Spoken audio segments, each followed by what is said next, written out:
بسم اللہ الرحمن الرحیم۔ ٹیل پوائنٹ کے ناظرین السلام علیکم۔ اللہ کی تلوار کی 36ویں قسط پیش خدمت ہے۔ وہ جوان عورت دروازے میں آن کھڑی ہوئی اور بولی، جو کام تم نہیں کر سکے تھے وہ میں کر آئی ہوں۔ میں نے کاہن کو قتل کر دیا ہے۔ مالک بن عوف پر سناٹا طاری ہو گیا۔ اس کے چہرے پر خوف کی پرچھائیاں نظر آنے لگیں۔ اس نے لپک کر تلوار اٹھائی اور نیام پرے پھینک کر لڑکی کی طرف بڑھا۔ اس کی بیوی راستے میں آ گئی۔ بیوی نے اسے کہا، اس لڑکی نے جو کچھ کیا ہے ٹھیک کیا ہے۔ تمہیں جھوٹے سہارے اور جھوٹے اشارے دینے والا مر گیا ہے، اچھا ہوا ہے۔ مالک بن عوف نے کہا، تم نہیں جانتی ہم پر کیا قہر نازل ہونے والا ہے۔ یہودی لڑکی نے کہا، تم پر کوئی قہر نازل نہیں ہوگا۔ کیا کاہن نے تمہیں کہا نہیں تھا کہ کاہن کو کوئی قتل نہیں کر سکتا، اور کاہن کی جب عمر پوری ہو جاتی ہے تو وہ دیوتا لات کے وجود میں تحلیل ہو جاتا ہے۔ اگر تم میں جرت ہے تو لات کے مجاوروں سے کہو کہ اپنے کاہن کی لاش لات کے وجود میں تحلیل کر دیں۔ اس کی لاش کو باہر رکھ دو، پھر دیکھو کہ اسے گدھ اور کتے کس طرح کھاتے ہیں۔ مالک بن عوف کی بیوی نے مالک کے ہاتھ سے تلوار لے لی اور پلنگ پر پھینک دی۔ بیوی نے اسے کہا، ہوش میں آ عوف کے بیٹے، اپنی قسمت اس شخص کے ہاتھ میں نہ دے جو ایک لڑکی کے خنجر سے قتل ہو گیا۔ اس نے غلام کو بلایا اور اسے کہا، یہ لڑکی ہماری مہمان ہے، اس کے غسل اور آرام کا انتظام کرو۔ مالک بن عوف کے چہرے سے خوف کا تاثر دھلنے لگا۔ صبح طلوع ہو رہی تھی جب شکست اور غم کے مارے ہوئے مالک بن عوف کو دو اطلاعیں ملی۔ ایک یہ کہ رات کو کاہن قتل ہو گیا ہے، اور مجاور یہ کہہ رہے ہیں کہ رات مالک بن عوف کے سوا کاہن کے کمرے میں اور کوئی نہیں گیا تھا، اور نہ رات کے وقت کسی کو وہاں تک جانے کی جرت ہو سکتی ہے۔ مجاوروں نے یہ مشہور کر دیا تھا کہ کاہن کو مالک بن عوف نے خود قتل کیا ہے یا قتل کروایا ہے۔ مالک بن عوف کو دوسری خبر یہ ملی کہ مسلمان جو طائف کی طرف بڑے چلے آ رہے تھے، معلوم نہیں کدھر چلے گئے۔ یہ خبر ایسی تھی جس نے مالک بن عوف کے حوصلے میں کچھ جان پیدا کر دی۔ اس نے تیز رفتار گھوڑوں پر 2-3 قاصد اس راستے کی طرف دوڑا دیے جو حنین سے طائف کی طرف آتا تھا۔ اس کے بعد وہ عبادت گاہ میں چلا گیا۔ اس نے لوگوں کو بڑی مشکل سے یقین دلایا کہ وہ مقدس کاہن کو قتل کرنے کی جرت نہیں کر سکتا۔ لوگ پوچھتے تھے کہ پھر قاتل کون ہے؟ مالک بن عوف نے کہا کہ وہ قاتل کا سراغ جلد ہی لگا لے گا۔ وہ یہودی لڑکی کو سامنے نہیں لانا چاہتا تھا۔ اس نے لوگوں کی توجہ ادھر سے ہٹا کر مسلمانوں کی طرف کر دی جو طائف کو محاصرے میں لینے کے لیے بڑے آ رہے تھے۔ وہ عبادت گاہ کے اندر چلا گیا۔ اس نے مجاوروں کے ساتھ کسی طرح معاملہ طے کر لیا۔ ایک بوڑھے مجاور نے باہر آ کر لوگوں کے ہراساں ہجوم سے کہا، لات کے پجاریوں، ہمارے مقدس کاہن کو کسی نے قتل نہیں کیا۔ وہ دیوتا لات کے وجود میں گل مل گیا ہے۔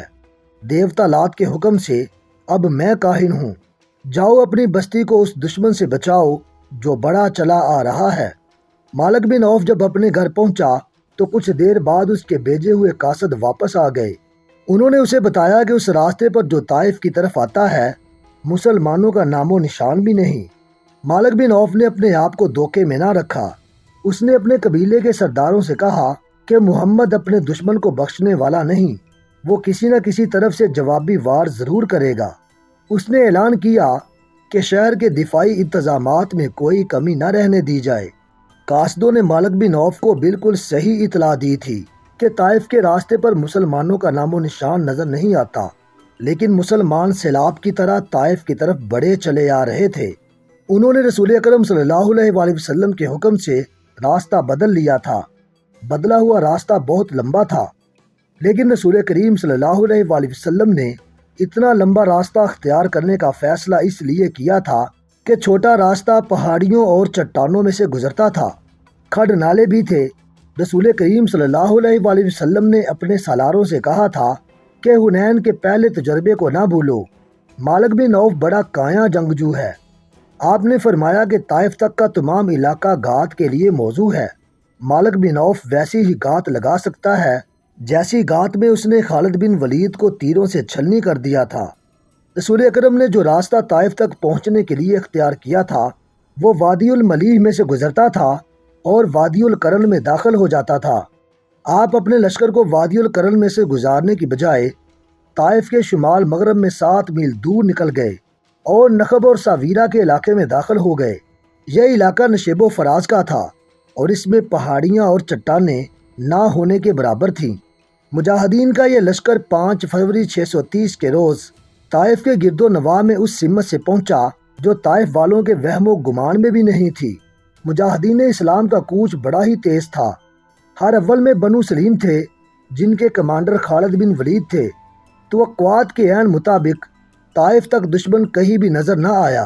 اس کی وجہ یہ تھی کہ مالک بن عوف اب کھلے میدان میں لڑنے کا خطرہ مول نہیں لے سکتا تھا۔ حنین کے مارکے میں زیادہ تر نقصان بنو حوازن کا ہوا تھا۔ قبیلہ ثقیف لڑا تھا لیکن جو ٹکر بنو حوازن نے لی تھی وہ بنو ثقیف کو لینے کا موقع نہیں ملا تھا۔ پھر بھی ثقیف پسپا ہو آئے تھے۔ رسول کریم اس خطرے سے بے خبر نہیں تھے کہ اہل ثقیف تازہ دم ہیں اور وہ اپنے شہر کے دفاع میں لمبے عرصے تک لڑیں گے۔ معلوم نہیں یہ کس کی غلطی تھی کہ مسلمان شہر کی دیوار کے خطرناک حد تک قریب جا رکے۔ وہاں وہ پڑاؤ کرنا چاہتے تھے۔ اچانک اہل ثقیف دیواروں پر نمودار ہوئے اور انہوں نے مسلمانوں پر تیروں کا می برسا دیا۔ بہت سے مسلمان زخمی اور کچھ شہید ہو گئے۔ مسلمان پیچھے ہٹ آئے۔ رسول کریم صلی اللہ علیہ وآلہ وسلم نے حضرت ابوبکر صدیق رضی اللہ تعالیٰ عنہ کو محاصرے کا کمانڈر مقرر کیا۔ حضرت ابوبکر صدیق نے بڑی تیزی سے شہر کا محاصرہ مکمل کر لیا۔ انہوں نے ان راستوں پر زیادہ نفری کے دستے رکھے جن راستوں سے دشمن کا فرار ممکن تھا۔ شہر کا دفاع بڑا مضبوط تھا۔ قبیلہ ثقیف پوری طرح تیار تھا۔ مسلمان تیر اندازی کے سوا اور کوئی کاروائی نہیں کر سکتے تھے۔ مجاہدین نے یہاں تک بے خوفی کے مظاہرے کیے کہ شہر کی دیوار کے قریب جا کر اہل ثقیف کے ان تیر اندازوں پر تیر پھینکے جو دیواروں پر تھے۔ چونکہ وہ دیوار کے اوپر تھے اور انہیں اوٹ بھی میسر تھی اس لیے ان کے تیر مسلمانوں کا زیادہ نقصان کرتے تھے۔ مسلمان تیر اندازوں کے جیش آگے بڑھتے اور پیچھے ہٹ آتے۔ مسلمانوں کے زخمیوں میں بڑی تیزی سے اضافہ ہو رہا تھا۔ محاصرے کے کمانڈر حضرت ابوبکر کے اپنے بیٹے عبداللہ بنو ثقیف کے تیروں سے شہید ہو گئے۔ 5-6 دن اسی طرح گزر گئے۔ تاریخ اسلام کی مشہور و معروف شخصیت سلمان فارسی لشکر کے ساتھ تھے۔ جنگ خندق میں مدینہ کے دفاع کے لیے جو خندق کھودی گئی تھی وہ سلمان فارسی کی جنگی دانش کا کمال تھا۔ اس سے پہلے عرب خندق کے طریقہ دفاع سے ناواقف تھے۔ اب سلمان فارسی نے دیکھا کہ محاصرہ کامیاب نہیں ہو رہا تو انہوں نے شہر پر پتھر پھینکنے کے لیے ایک منجنیق تیار کروائی لیکن یہ کامیاب نہ ہو سکی۔ سلمان فارسی نے ایک دبابہ تیار کروائی۔ یہ لکڑی یا چمڑے کی بہت بڑی ڈال ہوتی تھی جسے چند آدمی پکڑ کر آگے آگے چلتے تھے۔ خود اس کی اوٹ میں رہتے تھے اور اس کی اوٹ میں بہت سے آدمی قلعے کے دروازے تک چلے جاتے تھے۔ سلمان فارسی نے جو دبابہ تیار کروائی وہ گائے کی کھال کی بنی ہوئی تھی۔ ایک جیش اس دبابہ کی اوٹ میں شہر کے بڑے دروازے تک پہنچا۔ اوپر سے آنے والے تیروں کی تمام تر بچھاڑیں دبابے میں لگتی رہیں، لیکن دبابہ جب اپنی اوٹ میں جیش کو لے کر دروازے کے قریب پہنچی تو دشمن نے اوپر سے دہتے ہوئے انگارے اور لوہے کے لال سرخ ٹکڑے دبابے پر اتنے پھینکے کہ کھال کی دبابہ تیر روکنے کے قابل نہ رہی کیونکہ یہ کئی جگہوں سے جل گئی تھی۔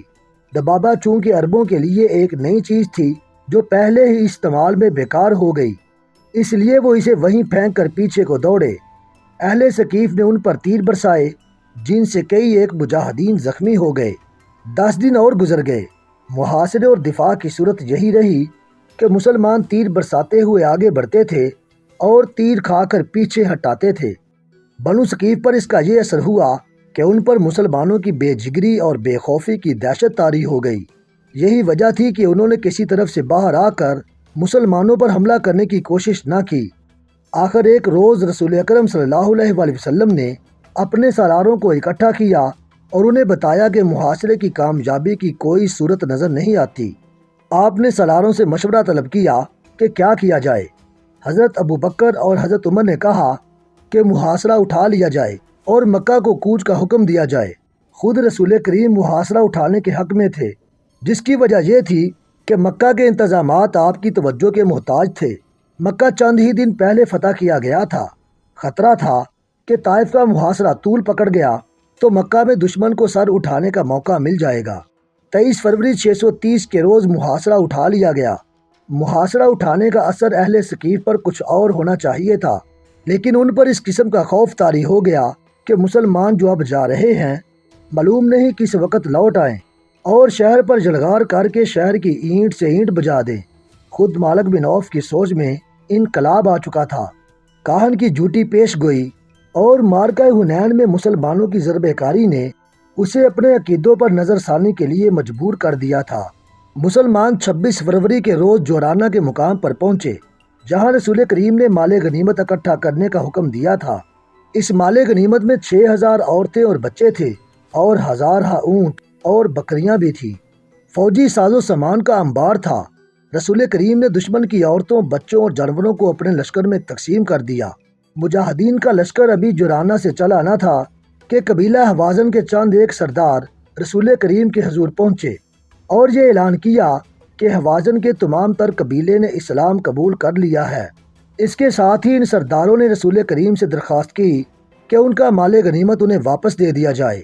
رسول کریم نے پوچھا کہ انہیں مال غنیمت میں سے کون سی چیز زیادہ عزیز ہے، اہل و عیال یا اموال؟ سرداروں نے کہا کہ ان کی عورتیں اور بچے انہیں واپس دے دیے جائیں اور باقی مال غنیمت مسلمان اپنے پاس رکھ لیں۔ رسول کریم نے مجاہدین کے لشکر سے کہا کہ بنو حوازن کو ان کی عورتیں اور بچے واپس کر دیے جائیں۔ تمام لشکر نے عورتیں اور بچے واپس کر دیے۔ بنو حوازن کو توقع نہیں تھی کہ رسول کریم اس قدر فیاضی کا مظاہرہ کریں گے یا مجاہدین کا لشکر اپنے حصے میں آیا ہوا مال غنیمت واپس کر دے گا۔ مسلمانوں کی اس فیاضی کا اثر یہ ہوا کہ قبیلہ حوازن نے اسلام کو دل و جان سے قبول کر لیا۔ حوازن کے سردار اپنے اہل و عیال کو ساتھ لے کر چلے گئے۔ مسلمانوں کی فیاضی کے اثرات طائف کے اندر تک پہنچ گئے۔ مسلمان ابھی جورانہ میں ہی تھے کہ ایک روز مالک بن عوف مسلمانوں کی خیمہ گاہ میں آیا اور رسول کریم کے حضور پہنچ کر اسلام قبول کر لیا۔ دیوتا لات کی خدائی ہمیشہ کے لیے ختم ہو گئی۔ اسلام اب اس دور میں داخل ہو چکا تھا جب عرب کے ارد گرد کے ممالک اور ان سے بھی دور کے ممالک میں اسلام کے دشمن پیدا ہو گئے تھے۔ اسلام جس تیزی سے پھیل رہا تھا اس سے عالم کفر پر لرزہ طاری ہو گیا تھا۔ مسلمان ایک عظیم جنگی طاقت بن گئے تھے، لیکن اسلام کا فروغ اس جنگی طاقت کی وجہ سے نہ تھا، بلکہ اسلام میں ایسی کشش تھی کہ جو کوئی بھی اللہ کا یہ پیغام سنتا تھا وہ اسلام قبول کر لیتا تھا۔ مسلمانوں نے اپنے جاسوس دور دور تک پھیلا رکھے تھے۔ 630 عیسوی میں جاسوسوں نے مدینہ آ کر رسول کریم صلی اللہ علیہ وآلہ وسلم کو اطلاع دی کہ رومی شام میں فوج کا بہت بڑا اجتماع کر رہے ہیں، جس سے ظاہر ہوتا ہے کہ وہ مسلمانوں سے ٹکر لینا چاہتے ہیں۔ اس کے بعد یہ اطلاع ملی کہ رومیوں نے اپنی فوج کے کچھ دستے اردن بھیج دیے ہیں۔ اکتوبر 630 عیسوی بڑا ہی گرم مہینہ تھا۔ جھلسا دینے والی لو ہر وقت چلتی تھی اور دن کے وقت دھوپ میں ذرا سی دیر ٹھہرنا بھی محال تھا۔ اس موسم میں رسول کریم نے حکم دیا کہ پیشتر اس کے کہ رومی ہم پر جلغار کریں، ہم ان کے کوچ سے پہلے ہی ان کا راستہ روک لیں۔ رسول کریم کے اس حکم پر مدینے کے اسلام دشمن عناصر حرکت میں آ گئے۔ ان میں وہ مسلمان بھی شامل تھے جنہوں نے اسلام قبول تو کر لیا تھا لیکن اندر سے وہ کافر تھے۔ ان منافقین نے در پردہ ان مسلمانوں کو جو جنگ کی تیاریوں میں مصروف ہو گئے تھے ورگلانا اور ڈرانا شروع کر دیا کہ اس موسم میں انہوں نے کوچ کیا تو گرمی کی شدت اور پانی کی قلت سے وہ راستے میں ہی مر جائیں گے۔ ان مخالفانہ سرگرمیوں میں یہودی پیش تھے۔ اس کے باوجود مسلمانوں کی اکثریت نے رسول اکرم کے حکم پر لبیک کہی۔ رسول خدا نے تیاریوں میں زیادہ وقت ضائع نہ کیا۔ اکتوبر کے آخر میں جو فوج رسول خدا کی قیادت میں کوچ کے لیے تیار ہوئی اس کی تعداد 30,000 تھی، جس میں 10,000 سوار شامل تھے۔ مجاہدین کے اس لشکر میں مدینہ کے علاوہ مکہ کے اور ان قبائل کے افراد بھی شامل تھے جنہوں نے سچے دل سے اسلام قبول کیا تھا۔ مجاہدین کا مقابلہ اس زمانے کے مشہور جنگجو بازنطینی شہنشاہ ہرقل کے ساتھ تھا۔ مجاہدین اسلام کا یہ عظیم لشکر اکتوبر 630 کے آخری ہفتے میں رسول کریم کی قیادت میں شام کی طرف کوچ کر گیا۔ تمازتے آفتاب کا یہ عالم تھا جیسے زمین شعلے اگل رہی تھی۔ ریت اتنی گرم کہ گھوڑوں اور اونٹوں کے پاؤں جلتے تھے۔ اس سال قحط کی کیفیت بھی پیدا ہو گئی تھی، اس لیے مجاہدین کے پاس خوراک کی کمی تھی۔ مجاہدین اس جلسا دینے والی گرمی میں پانی نہیں پیتے تھے کہ معلوم نہیں آگے کتنی دور جا کر پانی ملے۔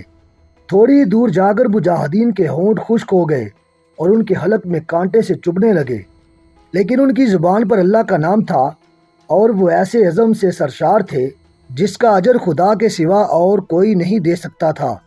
ایک لگن تھی، ایک جذبہ تھا کہ مجاہدین زمین و آسمان کے اگلتے ہوئے شعلوں کا منہ چڑھاتے چلے جا رہے تھے۔ تقریباً 14 روز بعد یہ لشکر شام کی سرحد کے ساتھ تبوک کے مقام پر پہنچ گیا۔ مورخین لکھتے ہیں کہ اچھے اور خوشگوار موسم میں مدینہ سے تبوک کا سفر 14 دنوں کا تھا، جسے اس وقت کے مسافروں کی زبان میں 14 منزل کہا جاتا تھا۔ بعض مورخین نے 14 منزل کو 14 دن کہا ہے۔ تبوک میں ایک جاسوس نے اطلاع دی کہ رومیوں کے جو دستے اردن میں آئے تھے وہ اس وقت دمشق میں ہیں۔ رسول کریم صلی اللہ علیہ وآلہ وسلم نے لشکر کو تبوک میں خیمہ زن ہونے کا حکم دیا اور تمام سالاروں کو صلاح مشورے کے لیے طلب کیا۔ سب کو یہی توقع تھی کہ تبوک سے کوچ کا حکم ملے گا اور دمشق میں یا دمشق سے کچھ ادھر رومیوں کے ساتھ فیصلہ کن معرکہ ہوگا۔ رسول کریم نے اپنے اصول کے مطابق سب سے مشورے طلب کیے۔ ہر سالار نے یہ ذہن میں رکھ کر کہ رومیوں سے جنگ ہوگی مشورے دیے، لیکن رسول کریم نے یہ کہہ کر سب کو حیرت میں ڈال دیا کہ تبوک سے آگے کوچ نہیں ہوگا۔ مورخین لکھتے ہیں کہ رسول خدا کے اس فیصلے میں کہ آگے نہیں بڑھا جائے گا بہت بڑی جنگی دانش تھی۔ آپ نے مدینہ میں ہی کہہ دیا تھا کہ رومیوں کا راستہ روکا جائے گا۔ آپ مستقر سے اتنی دور اور اتنی شدید گرمی میں نہیں لڑنا چاہتے تھے، اس کی بجائے آپ ہرکل کو اشتعال دلا رہے تھے کہ وہ اپنے مستقر سے دور تبوک میں آ کر لڑے۔ مجاہدین لڑنے کے لیے گئے تھے، ان کے دلوں میں کوئی وہم اور کوئی خوف نہیں تھا، لیکن جنگ میں ایک خاص قسم کی عقل و دانش کی ضرورت ہوتی ہے۔ رسول کریم نے عقل و دانش کو استعمال کیا اور مدینے کی طرف رومیوں کا راستہ روکنے کا یہ اہتمام کیا کہ اس علاقے میں جو قبائل رومیوں کے زیر اثر تھے انہیں اپنے اثر میں لانے کی مہمات تیار کی۔ ان میں 4 مقامات خصوصی اہمیت کے حامل ہیں جہاں ان مہمات کو بھیجا جانا تھا۔ ان میں ایک تو عقبہ تھا جو اس دور میں ایلا کہلاتا تھا، دوسرا مقام مکننہ، تیسرا ضروح اور چوتھا جربہ تھا۔ رسول کریم صلی اللہ علیہ وآلہ وسلم نے ان تمام قبائل کے ساتھ جنگ کرنے کی بجائے دوستی کے معاہدے کی شرائط بھیجی، جن میں ایک یہ تھی کہ ان قبائل کے جو لوگ اسلام قبول نہیں کریں گے انہیں ان کی مرضی کے خلاف جنگ میں نہیں لے جایا جائے گا۔ دوسری شرط یہ تھی کہ ان پر کوئی بھی حملہ کرے گا تو مسلمان ان کے دفاع کو اپنی ذمہ داری سمجھیں گے۔ اس کے بدلے میں اسلامی حکومت ان سے جزیہ وصول کرے گی۔ سب سے پہلے اللہ کے فرما روا یوحنا نے خود آ کر رسول کریم صلی اللہ علیہ وآلہ وسلم کی دوستی کی پیشکش قبول کی اور جزیہ کی باقاعدہ ادائیگی کی شرط بھی قبول کر لی۔ اس کے فوراً بعد 2 اور طاقتور قبیلوں نے بھی مسلمانوں کے ساتھ دوستی کا معاہدہ کر لیا اور جزیہ کی شرط بھی مان لی۔ الجوف ایک مقام ہے جو اس دور میں دومت الجندل کہلاتا تھا۔ یہ بڑے ہی خوفناک صحرا میں واقع تھا۔ اس زمانے کی تحریروں سے پتہ چلتا ہے کہ اس مقام کے ارد گرد ایسے ریتلے ٹیلے اور نشیب تھے کہ انہیں ناقابل تسخیر سمجھا جاتا تھا۔ دومت الجندل کا حکمران عقیدر بن مالک تھا۔ چونکہ اس کی بادشاہی انتہائی دشوار گزار علاقے میں تھی، اس لیے وہ اپنے علاقے کو ناقابل تسخیر سمجھتا تھا۔ رسول کریم نے جو وفد عقیدر بن مالک کے پاس بھیجا تھا وہ یہ جواب لے کر آیا کہ عقیدر نے نہ دوستی قبول کی ہے نہ وہ جزیہ دینے پر آمادہ ہوا ہے، بلکہ اس نے اعلانیہ کہا ہے کہ مسلمانوں کو وہ اپنا دشمن سمجھتا ہے اور وہ اسلام کی بیخ کنی میں کوئی کسر اٹھا نہیں رکھے گا۔ رسول کریم صلی اللہ علیہ وآلہ وسلم نے خالد بن ولید کو بلایا اور انہیں کہا کہ وہ 400 سوار اپنے ساتھ لیں اور عقیدر بن مالک کو زندہ پکڑ لائیں۔ بقیہ حصہ انشاءاللہ ہم اگلی اقساط میں بیان کریں گے۔